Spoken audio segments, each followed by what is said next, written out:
اللهم صل على سيدنا محمد يا رب صل وسلم دائما ابدا على حبيبي. تو نبی کو تانا دیا گیا شاعر ہونے کا, نبی کو تانا دیا گیا مجنون ہونے کا. یہ دو تانے بہت زیادہ دیے گئے ہیں رسول اللہ صلی اللہ علیہ وسلم کو. اور پھر ایک تانا دیا گیا ساحر, جادوگر. آج بھی کوئی جب آپ سے کچھ بن نہیں پڑتی نا تو آپ کہتے ہیں اس نے کچھ کر دیا ہے, تعویذ گھول کے چلا گیا ہے. یہ کیا کر کے چلا گیا؟ کوئی تعویذ گھول کے چلا گیا ہے, کچھ کر دیا ہے جادو کے زور سے. ایک صاحب نے طلاق دے دی بیوی کو, اب بعد میں پچھتا رہے ہیں. فتویٰ تو ہر آدمی کو چاہیے ہوتا ہے اپنے مطلب کا.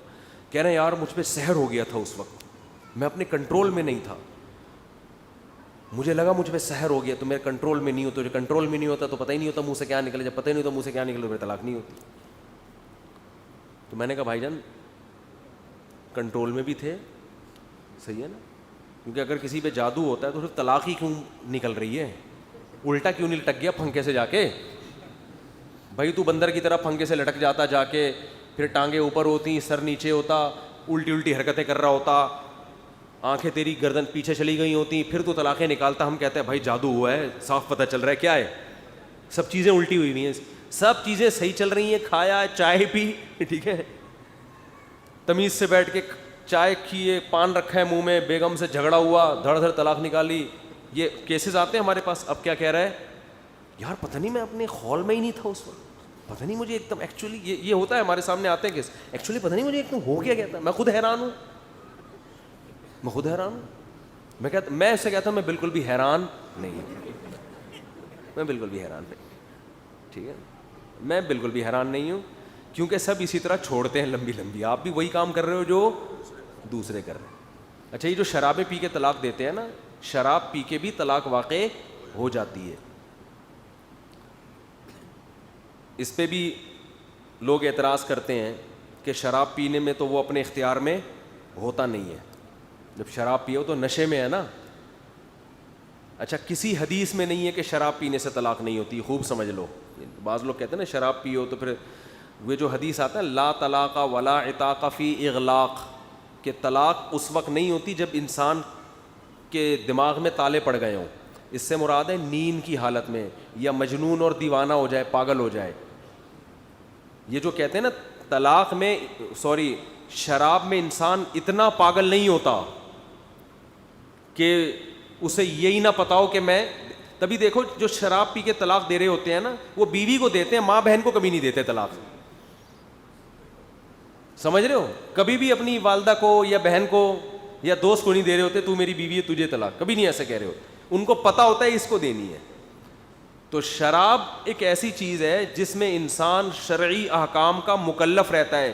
غیر مسلموں کے ہاں شراب کے احکام, نشے کے احکام الگ ہیں اور بغیر نشے کے الگ. اسلام میں فرق نہیں ہے. آپ نے نشے کی حالت میں حواس باختہ ہو گئے, بندہ مار دیا, آپ کو قصاصاً لٹکایا جائے گا. آپ کہہ سکتے ہو کہ بھائی میں ہوش میں نہیں تھا, تو اسلام یہ کہتا ہے ٹھیک ہے آپ شراب پی کے ہوش میں نہیں تھے, پینے سے پہلے تو ہوش میں تھے نا. سمجھ رہے ہیں, یہ تو پتا تھا کہ میں جب پیوں گا تو میرا دماغ کام کرنا چھوڑ دے گا, تو پھر کچھ بھی ہو سکتا ہے. بندہ بھی مار سکتا ہوں, بیوی کو طلاق بھی دے سکتا ہوں. تو بندہ مارو گے تو لٹکو گے, بیوی کو طلاق دو گے تو نکاح ختم ہوگا. کیونکہ فقہا کہتے ہیں کہ اگرچہ شراب پی کے پورا کنٹرول اس کا دماغ پہ, ٹھیک ہے کنٹرول میں کمی آتی ہے, لیکن شراب پینے سے پہلے پورا کنٹرول تھا اور پتا تھا کہ اس پینے سے یہ بھی ہو سکتا ہے, کیونکہ شراب کے بعد کچھ بھی ہو سکتا ہے. تو پی کیوں آپ نے؟ اسی وجہ سے فقہا نے سمجھا ہے اسلام کو. وہ کہتے ہیں کسی نے زبردستی پلا دی پھر طلاق دینے سے واقع نہیں ہوگی, کیونکہ یہ آپ نے پی نہیں اپنے اختیار سے. جب آپ اپنے اختیار سے پی رہے ہو اور پینے کے بعد کہہ رہے ہو میرا دماغ کام نہیں کر رہا اس لیے میں نے بندے کو مار دیا تھا, تو اسلام یہ کہتا ہے کہ پینے کے بعد آپ کا دماغ کام نہیں کر رہا تھا اور آپ نے غلطی سے بندہ مار دیا, پینے سے پہلے آپ کا دماغ مکمل کام کر رہا تھا اور آپ اپنے ہر چیز کے ذمہ دار تھے. شریعت نے شراب کو حرام قرار اس لیے دیا ہے کہ پینے کے بعد آپ سے کچھ بھی ہو سکتا ہے, تو آپ نے کچھ کیا تو آپ اس کے ذمہ دار ہو گئے, کیونکہ آپ نے پی کیوں. اس کی مثال ایسے، آپ نے بندوق میں گولی لگائی، ایک خالی بندوق تھی، آپ کے خیال میں خالی، آپ کو پتہ نہیں تھا یہ خالی ہے یا بھری ہوئی، آپ نے وسیم بھائی کے یہاں رکھی، بولا میں ٹرائی کر کے دیکھ رہا ہوں کہ اس میں گولی تھی کہ نہیں تھی، ٹھا کیا اور چل گئی، مر گئے. لٹکایا جائے گا کہ نہیں لٹکایا جائے گا؟ آپ کہہ رہے بھائی مجھے کنفرم نہیں تھا کہ اس میں گولی ہے یا نہیں، میں تو ٹرائی کر رہا تھا. تو جج آپ سے یہ کہے گا کہ جب آپ کو کنفرم نہیں تھا کہ اس میں گولی ہے یا نہیں تو ہوائی فائر کر کے ٹرائی کر لیتے نا، اس کی کھوپڑی پہ کیوں ٹرائی کی ہے؟ تو شراب پینے والا بھی یہ کہہ سکتا ہے کہ مجھے یقین نہیں تھا کہ پینے کے بعد میری یہ کنڈیشن ہو جائے گی کہ میں بندہ مار دوں گا یا بیوی کو طلاق دے دوں گا. تو اسے یہ کہا جائے گا پینے سے پہلے تو پتا تھا نا کہ پینے کے بعد یہ بھی ہو سکتا ہے. کتنے لوگوں کے ساتھ ہوا، تیرے ساتھ بھی ہو سکتا ہے. تو کیوں پی تو نے؟ سمجھ میں آ رہی ہے بات کہ نہیں آ رہی ہے؟ تو اس لیے آج کل بہت کیسز آ رہے ہیں، شراب پی کے بیویوں کو طلاق دیتے ہیں، پھر کہتے ہیں ہائے ہائے.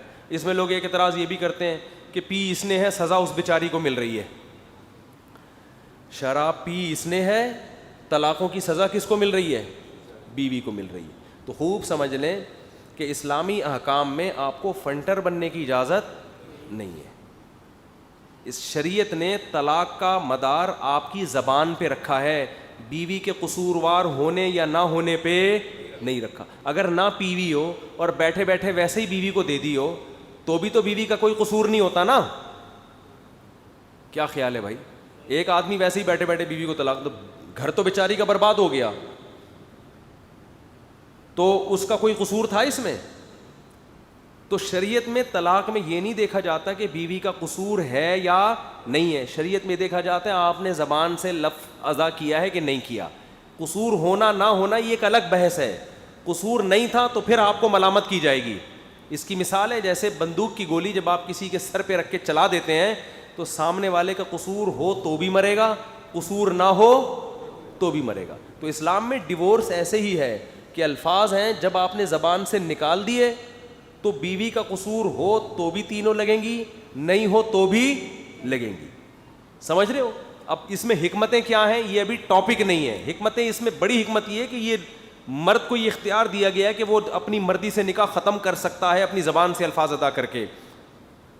باقی وہ ظلم کرے گا تو وہ ایک الگ بات ہے، وہ تو پھر دنیا میں تو انصاف نہیں ہوتا نا.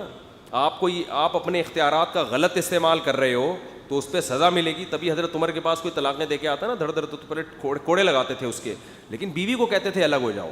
اس کو اس ظلم کی وجہ سے اس کو سزا ملے گی لیکن قانون چینج نہیں ہو سکتا. سمجھ رہے ہو کہ نہیں سمجھ رہے ہو؟ تو اس لیے شراب میں ایک بڑا نقصان یہ بھی، آج کل شرابیں بہت لوگ پی رہے ہیں اور شراب میں پی کے طلاق دیتے ہیں، پھر کہتے ہیں یار ہمیں تو پتہ ہی نہیں تھا کیا ہو رہا ہے. تو تمہیں جب یہ تو پتہ تھا نا کہ تم پی رہے ہو تو آپ شراب پی کے کسی کو بندہ مار دیں گے، شراب پی کے آپ ایکسیڈنٹ میں بندہ مار دیں گے. اسلام آپ کو معاف نہیں کرتا، اس میں کوئی معافی نہیں. ہاں کسی نے نشے کا انجیکشن زبردستی ٹھوک دیا ہو تو ایک الگ بات ہے، پھر نہیں ہوتی طلاق. مفتی طارق مسعود صاحب کے بیانات سننے کے لیے youtube.com/مفتی طارق مسعود کو سبسکرائب کریں، اور اگر آپ لائیو ویڈیو کو کبھی بھی مس نہیں کرنا چاہتے ہیں تو سبسکرائب کرنے کے بعد بیل آئیکن پہ کلک کرنا مت بھولیں. جزاک اللہ.